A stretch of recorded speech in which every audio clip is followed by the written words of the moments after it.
Welcome to Big Top Gaming. My name is Brian, and in this video we're going to be fulfilling another subscriber request. This one comes to us from Chad Wallace, and they would like us to look at Rodrik Cassel from House Stark. So Rodrik Cassel's kind of had a sordid history and has flown under the radar for a while, I think, and I believe that some, if not most, Stark players are just starting to recognize the power that Rodrik has. I would definitely say that he's gone from being probably the worst Stark commander to being in contention as one of the best.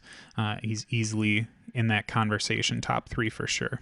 But let's take a look at his attachment card first to kind of get an idea of what Rodrik brings to a Stark army. First off, he is an on-the-field commander, which is a big bonus because there are plenty of missions that give you extra victory points for having a commander that can exist on the table and claim objectives. Some of the secret mission cards also kind of play into having a commander on the table, so that's a huge swing in Rodrik's favor.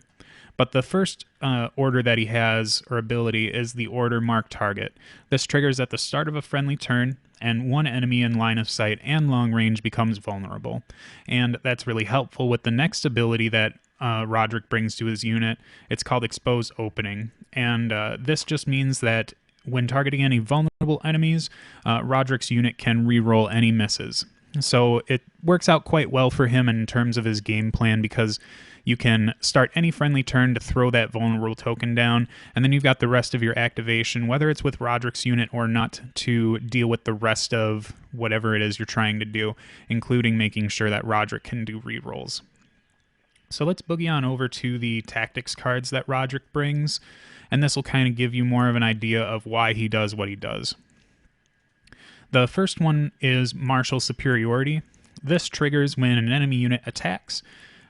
That attack roll throws 2 less dice, and the unit loses all abilities until the end of the turn. If they happen to be attacking Rodrik's unit, that enemy also becomes weakened.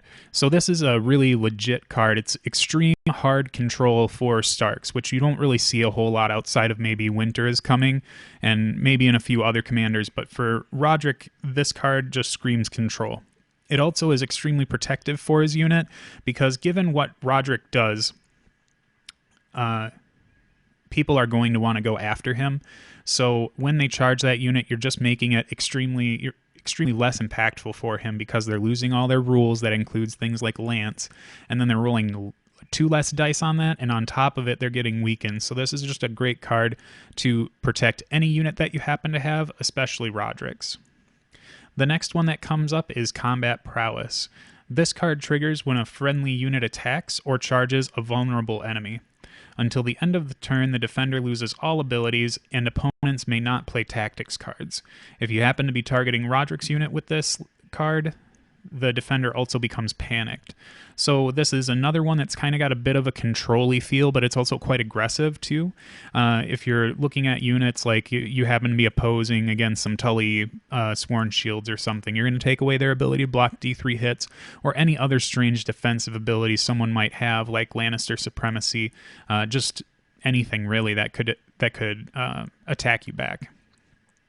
And if you happen to be playing, or if Rodrik's unit's the one that's doing this, getting that panic token on them can also help push some more wounds, and that's where we're getting into more of that aggressive, control-y aspect of this. And it definitely can't be looked at without saying that stopping your opponent from playing tactics cards with 2 different cards in your deck, or 4 in total, is a really huge deal because, like as I said, with the other card, we're kind of looking at a bit more of a control element to Rodrik, but it's more like aggressive control, where you're going to stop things like the Baratheons from being able to attack you back, or free folk counter charges. Like, the ability to stop your opponent from playing things is pretty potent. And with Rodrik bringing an extra one, that's an extremely big notch in his belt. The last card for Rodrik is Press the Advantage. This triggers when a friendly unit attacks a vulnerable enemy, and the attack gains critical blow.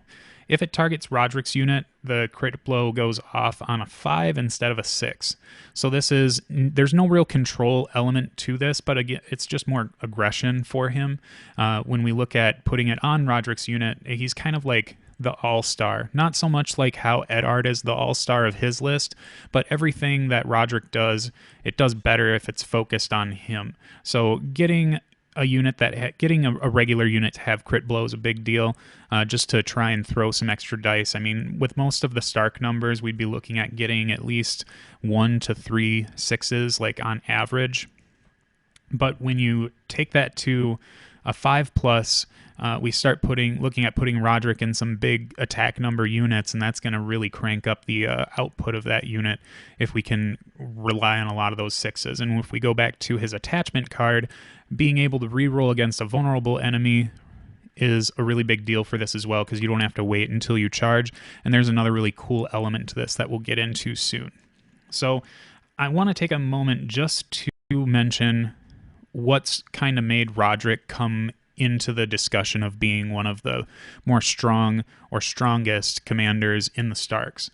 So I can't remember which version the update happened in, but Rodrik's mark target used to be martial training, and that was in order still, but it would only put vulnerable tokens on a unit he was attacking after the attack dice were rolled. So if you remember all the triggers from Rodrik's cards, there's 2 of them that trigger on vulnerable enemies, and it's all when you attack. It's not like after the dice are rolled or anything, so you don't really get you never really got the opportunity with martial training to get these out where you wanted them and when you needed them. So with Mark Target, that changes things completely, because you can put this on before anybody's decided to activate, and that lets you turn everything that Rodrik wants to do on in terms of making use out of those vulnerable tokens. And Rodrik's cards are quite powerful, and something that Starks don't really have access to, at least in this capacity. There's a lot of hard no's in Rodrik's toolkit. There are a wealth of options for units that Rodrik would work well in.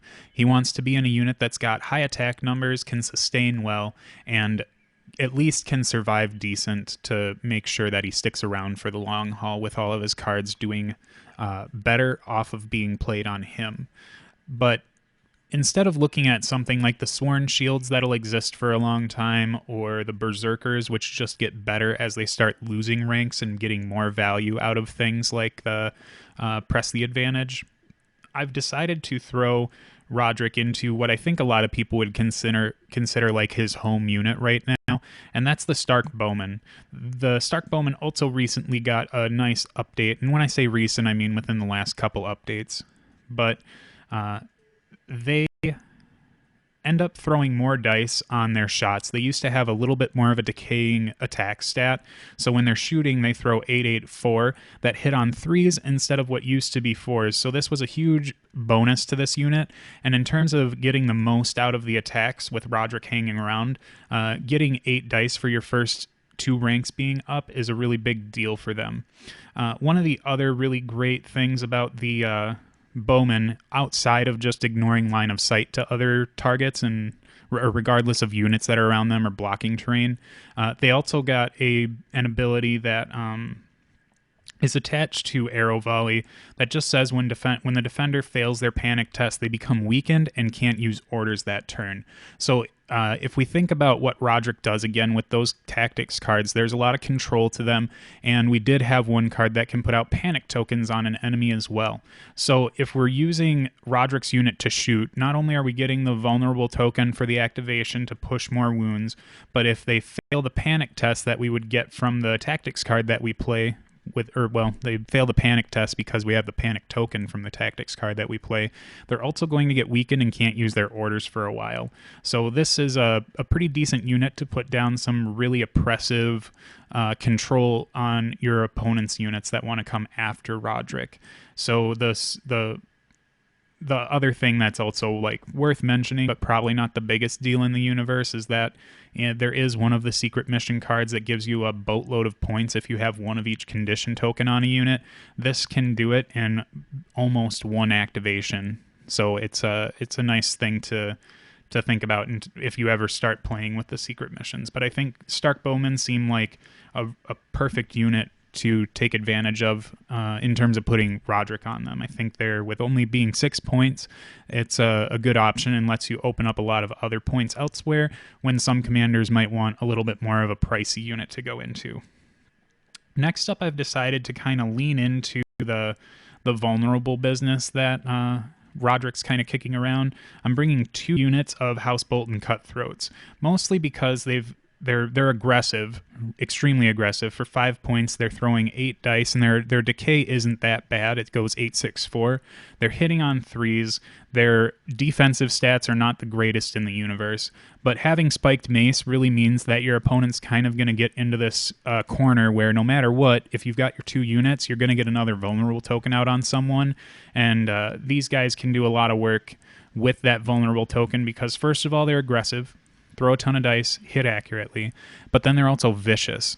And since Rodrik does have only 1 card to put out Panic Test, which isn't a huge deal, I'm not trying to lean into that, but Panic these days seems to be quite potent in trying to do some extra damage to things. So if we think about layering Vicious on top of vulnerable tokens, on top of the random Panic token here and there, I think that the Housebolt and Cutthroats are a really good inclusion for him, and I really enjoy the way the 2 feel because of that rock in a hard place type position your opponent needs to get put in, because no matter what, one of the Spiked Maces is going to go off if you absolutely need it to, so I think they're a pretty decent include for him.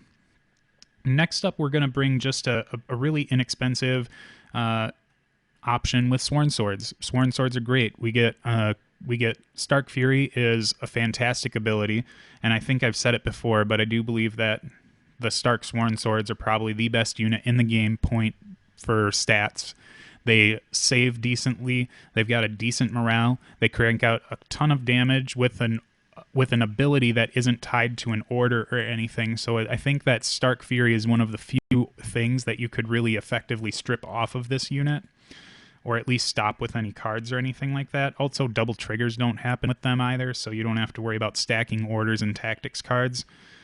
But in terms of trying to figure out what kind of attachment I wanted to put on them, by the time I got to these, I had 1 point left. And with Rodrik kind of being more in this control boat, or the way that I want to play him being kind of more of this control but punchy commander, I've decided to put Mira Reed on this unit because the Sworn Swords are going to be up in the middle of the table doing what they do, you know, throwing out tons of dice, doing tons of damage for 5 points, and then Mira can make sure that any other unit or even dog or other solo, since we've got a bunch coming out that we've seen from that CMON Expo, she can just pop her Hidden Traps order and just D3 zap them, and on average kill any 2 wound solo that happens to be running around. So I think she's a good piece for this list and adds just a small flavor of more control that Rodrik likes to see, especially since it can crank out a lot of wounds. The last combat unit that I want to bring in here are House Umber Berserkers. These guys are extremely potent for a Stark army. They've got great stats, and especially with how many Baratheon Warden lists seem to be popping up in the universe, I think having a Sundering unit is pretty important, just to make sure that you can kind of clip through that 3+ save, and when you're layering the vulnerable token on top of that, it really doesn't take long to cut through these 3+ save tin cans. But for their attachment, I was running short on points, but I do think that Rickon Stark has kind of gotten vaulted to being one of the best attachments in Starks. You're paying 1 point for an attachment that it has a downside, but it's not a really big one, because if you get to the point where Rickon gets eaten by a unit, then bounce to another unit and killed in that unit, chances are you probably weren't in the position to win that game anyways, so it's not really a huge downside of bringing Rickon Stark. But you pay 1 point to get Shaggy Dog, which is a really big deal, 1 point for an activation. But on top of all that, you end up getting Osha as well, and Go Down Fighting isn't the best rule in the universe, but when she just comes for free on the unit, and you kind of get this double punishment of people not wanting to do damage to the Berserkers, like where they want to kill it because Rickon's in there, and people will always see that and want to try and go for him. But then as they're killing the Berserkers, they get stronger, and also while they're killing them, Osha's doing wounds back. And with the Berserkers and the crit blow cards that or the crit blow card that Rodrik has, I think that they can get a lot of use out of that. They kind of turn into like mega Sworn Brothers running around. And again, Shaggy Dog's in here. We already have the Cutthroat, so we kind of got this weird sub-theme of panic going on, with Rodrik leaning into that just a little bit. Not a ton, but at least a little. And Shaggy Dog is probably one of the better dogs that Starks can take right now, not just because they're cheap, but because Vicious is such a fantastic rule these days. For NCUs, I think I've kind of taken the Stark normal stable. I think almost all Stark lists are probably going to start out with taking Arya and Sansa. Now, I'm not getting any of the special attachments or anything else that Arya comes with. You could probably tinker with the points if you wanted to do something fun with like Jaqen or Syrio, but to be honest, it's not really the direction that I'm going with this list. You could probably swap out Mira Reed somewhere if you needed to figure out what to drop in there, which doesn't really get you any of Arya's fancy attachments. It's just something to think about.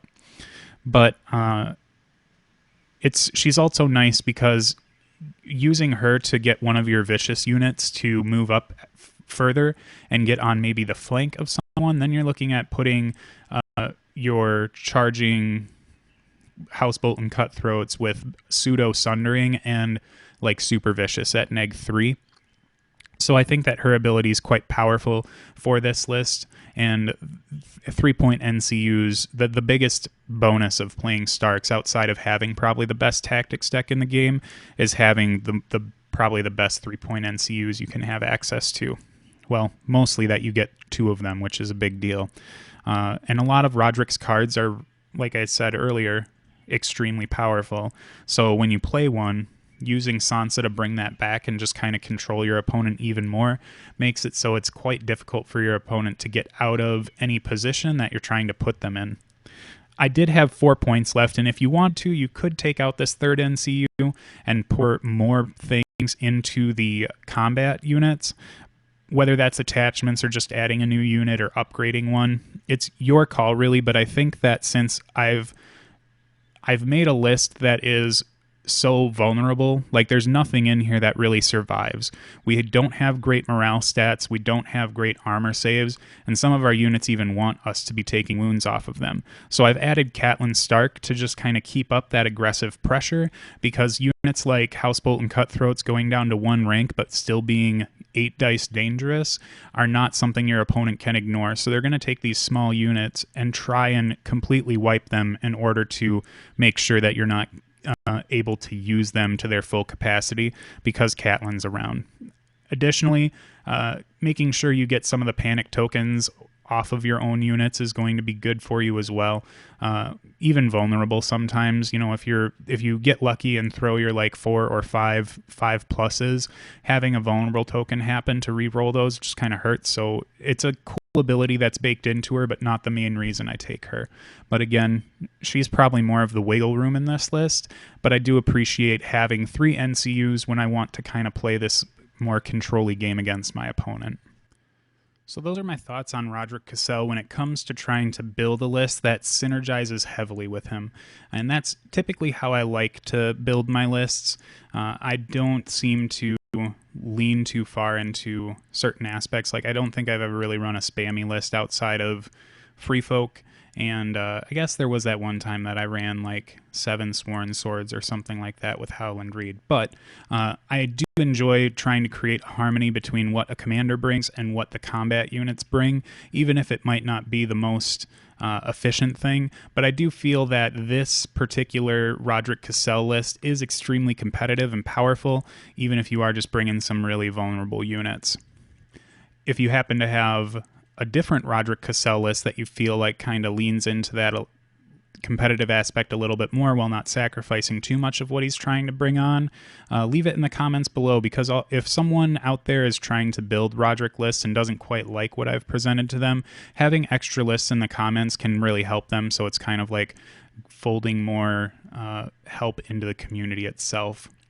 Otherwise, I think next up we're going to be talking about Targaryens, and I have been experimenting with trying to record battle reports on Tabletop Simulator, but I run into a few problems here and there that I'm not super jazzed about, so it might be a while before I get that down. Otherwise, if you have anything else you'd like to check or for me to look over, or not look over, but talk about, leave them in the comments below. I'm having a good time catching up on these viewer requests, and I think that Targaryen one is going to be the last request that I've got in the hopper. And I think this one's only 2 weeks old, so so far I'm keeping up pretty well with it. Otherwise, thanks for checking it out, and I look forward to seeing you in the next video.